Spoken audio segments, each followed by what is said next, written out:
महादेव। श्री शिवाय नमस्तुभ्यं। श्री कृष्ण गोविंद हरे मुरारी, हे नाथ नारायण वासुदेवा। आइए आज की वीडियो में हम लोग मार्गशीर्ष पूर्णिमा की व्रत कथा को श्रवण करेंगे। मार्गशीर्ष पूर्णिमा के दिन भगवान विष्णु और माता लक्ष्मी की विधि विधान से पूजा और व्रत करने से जीवन में सुख शांति बनी रहती है। इसके अलावा व्यक्ति की सभी मनोकामनाएं पूरी होती हैं और हर क्षेत्र में सफलता हासिल होती है। मार्गशीर्ष पूर्णिमा के दिन भगवान सत्यनारायण की भी विधि विधान से पूजा की जाती है और उनकी व्रत कथा का भी श्रवण की जाती है। मार्गशीर्ष पूर्णिमा के दिन पूजा अर्चना करने के बाद हमें पूर्णिमा का व्रत कथा को अवश्य श्रवण करना चाहिए। आइए अब व्रत कथा का श्रवण करते हैं। पूर्णिमा व्रत कथा के अनुसार द्वापर युग में एक बार माता यशोदा ने अपने पुत्र भगवान श्री कृष्ण से कहा, हे कृष्ण, तुम संसार के रचयिता और पालनहार हो। आज मुझे कोई ऐसा उपाय बताओ जिसे करने से स्त्रियों को सौभाग्य की प्राप्ति हो, साथ ही उनकी सभी मनोकामनाएं पूर्ण हो जाएं। तब श्री कृष्ण ने कहा, हे माता, मैं आपको एक अचूक उपाय विस्तार से बताता हूँ। स्त्रियों को सौभाग्य की प्राप्ति के लिए 32 पूर्णमासियों का व्रत करना चाहिए। इस धरती पर एक राजा थे जिनका नाम चंद्रहास था। वे अनेक प्रकार के रत्नों से परिपूर्ण कार्तिका नाम की नगरी पर राज करते थे। उसी नगरी में एक धनेश्वर नाम का ब्राह्मण था जिसकी स्त्री अति सुशील और रूपवती थी।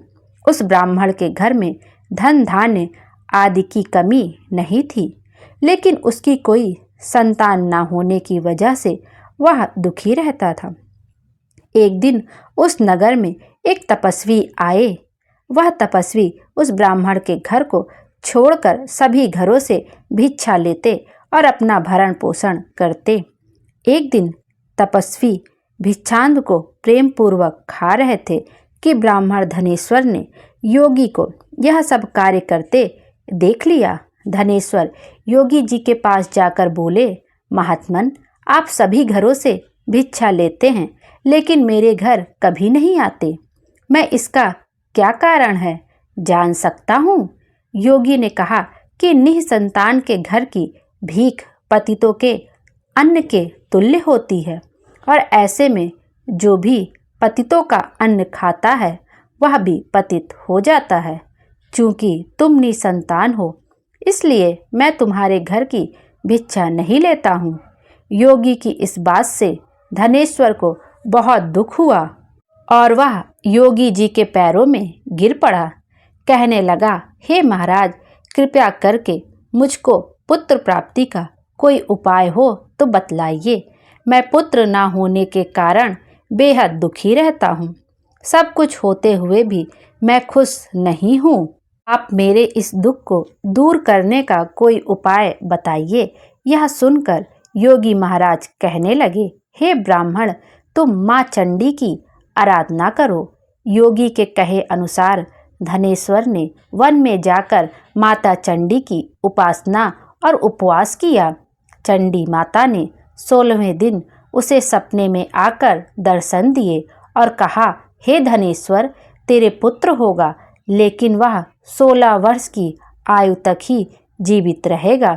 लेकिन यदि तुम दोनों स्त्री पुरुष 32 पूर्णमासियों का व्रत करोगे तो वह दीर्घायु प्राप्त करेगा। प्रातःकाल तुम्हें इस स्थान के समीप ही एक आम का वृक्ष दिखेगा। उस पर चढ़कर एक फल तोड़कर शीघ्र ही अपने घर जाना और वह फल अपनी स्त्री को खिला देना। ऋतु स्नान के बाद वह स्वच्छ होकर भगवान शंकर का ध्यान करके उस फल को खा लेगी। तब शंकर भगवान की कृपा से उसको गर्भ हो जाएगा। धनेश्वर ने ठीक वैसा ही किया और उसकी स्त्री गर्भवती हो गई।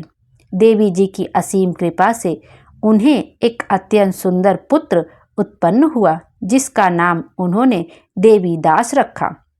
दुर्गा जी की आज्ञानुसार उसकी माता ने 32 पूर्णमासी का व्रत रखना प्रारंभ कर दिया था। 16वां वर्ष लगते ही देवीदास के माता पिता को चिंता होने लगी कि कहीं उनके पुत्र की इस वर्ष मृत्यु ना हो जाए। धनेश्वर ने देवीदास के मामा को बुलाया और कहा कि देवीदास 1 वर्ष तक काशी में जाकर विद्या अध्ययन करे, ऐसी हमारी इच्छा है। इसके साथ में तुम चले जाओ और 1 वर्ष के बाद इसको वापस लेकर आना।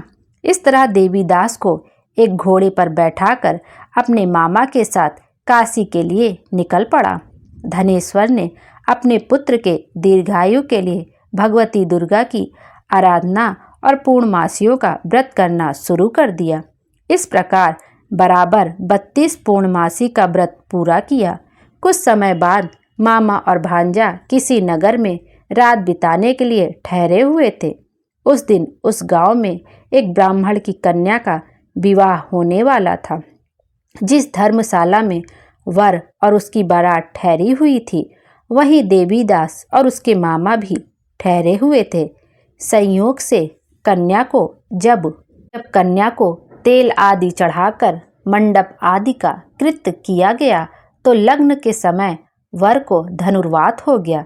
तब वर के पिता की नज़र देवीदास पर पड़ी और उन्होंने सोचा कि मेरे पुत्र जैसा ही सुंदर है, मैं क्यों ना इसके साथ ही उस कन्या का लग्न करा दूं और बाद में विवाह के अन्य कार्य मेरे लड़के के साथ हो जाएंगे। ऐसा सोचकर वर का पिता देवीदास के मामा से जाकर बोला कि तुम थोड़ी देर के लिए अपने भांजे को हमें दे दो। उसने अपनी योजना उन्हें बताई। तब उसका मामा कहने लगा कि जो कुछ भी मधुपर्क आदि कन्यादान के समय वर को मिले वह सब हमें दे दिया जाए, तो ही मेरा भांजा इस बारात का दूल्हा बनेगा। यह बात वर के पिता ने स्वीकार कर ली और इस तरह से देवीदास का विवाह उस कन्या के साथ हो गया। पत्नी के साथ वह भोजन ना कर सका और अपने मन में सोचने लगा कि ना जाने यह कैसी स्त्री होगी। लड़के को ऐसा करना सही नहीं लगा और उसके आंख में आंसू आ गए। तब वधू ने पूछा कि क्या बात है, आप इतने दुखी क्यों हैं? तब उसने सब बातें लड़की को बतला दी। तब कन्या कहने लगी कि अब हमारी शादी हो गई है। देव, ब्राह्मण और अग्नि के सामने मैंने आपको ही अपना पति बनाया है, इसलिए अब आप ही मेरे पति हैं। अब मैं ही आपकी पत्नी रहूंगी, किसी अन्य की नहीं। तब देवीदास ने कहा, ऐसा मत करिए, क्योंकि मेरी आयु कम है, मेरे बाद आपकी क्या गति होगी। इन बातों पर जरूर विचार कर लीजिए। परंतु वह लड़की दृढ़ विचार वाली थी। बोली कि जो आपकी गति होगी वह मेरी गति होगी। इसके बाद देवीदास और उसकी पत्नी दोनों ने भोजन किया और शेष रात्रि वे सोते रहे। प्रातःकाल देवीदास ने अपनी पत्नी को एक अंगूठी दी और एक रुमाल दिया और बोला, हे प्रिय, इसे लो और संकेत समझकर स्थिरचित्त हो जाओ। यदि मैं जीवित रहा तो अवश्य वापस आऊँगा, वरना समझ लेना कि मेरी मृत्यु हो गई है। प्रातःकाल जब शादी के कार्य पूरा होने के बाद सब बाराती मंडप में आए तो कन्या ने अपने पिता से कहा कि यह मेरा पति नहीं है और पूरी बात अपने पिता को बता दी। बारात वापस चली गई। इस प्रकार देवीदास काशी चला गया।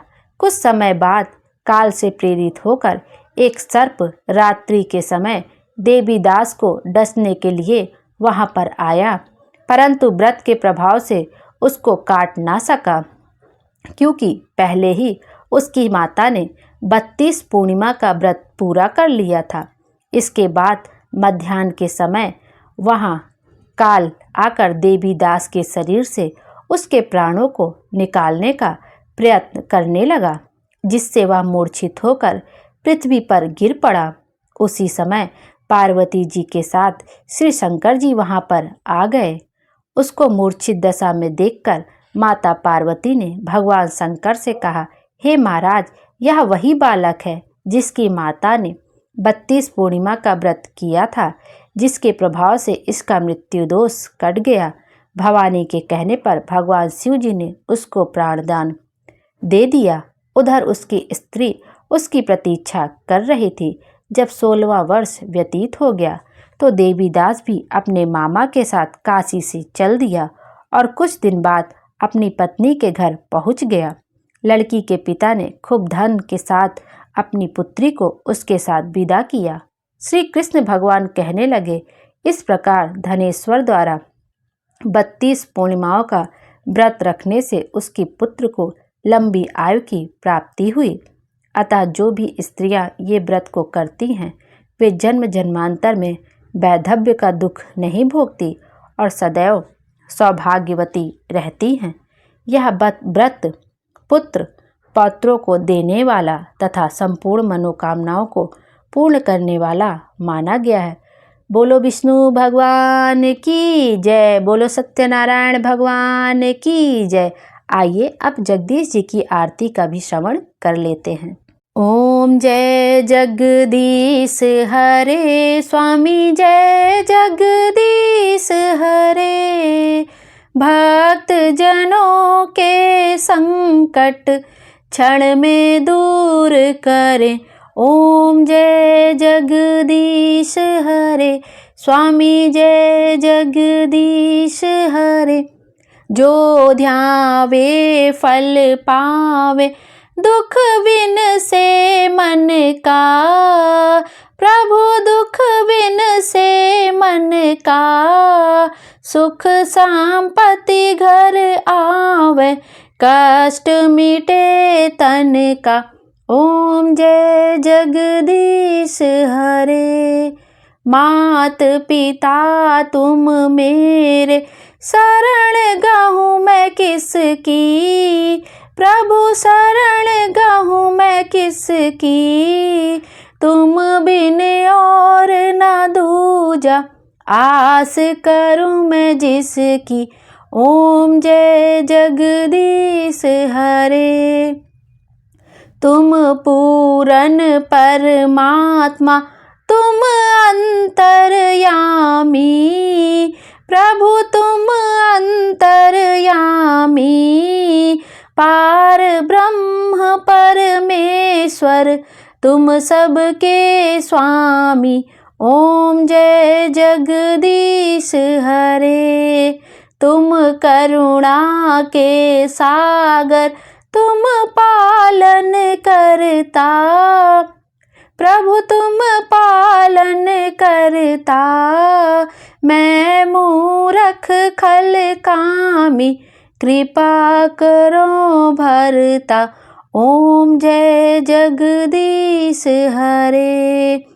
दीन बंधु दुख हरता, तुम ठाकुर मेरे। प्रभु तुम ठाकुर मेरे, करुणा हस्त बढ़ाओ, द्वार पड़ा मैं तेरे। ओम जय जगदीश हरे। विषय विकार मिटाओ, पाप हरो देवा। स्वामी पाप हरो देवा। श्रद्धा भक्ति बढ़ाओ, संतन की सेवा। ओम जय जगदीश हरे। तन मन धन सब कुछ है तेरा, प्रभु सब कुछ है तेरा। तेरा तुझको अर्पण, क्या लागे मेरा। ओम जय जगदीश हरे।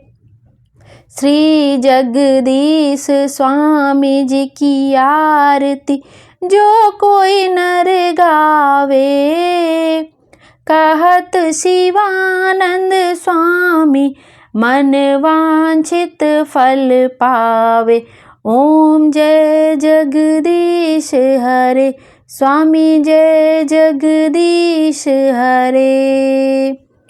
श्री कृष्ण गोविंद हरे मुरारी, हे नाथ नारायण वासुदेवा। इस कथा को कहने में, इस आरती को कहने में मुझसे कोई त्रुटि हो गई, भूल चूक हो गई तो मेरी भूल चूक को क्षमा कर दीजिएगा। भोले बाबा हम सब की मनोकामना पूरी करें और हमारे जीवन को खुशियों से भर दें। Thank you.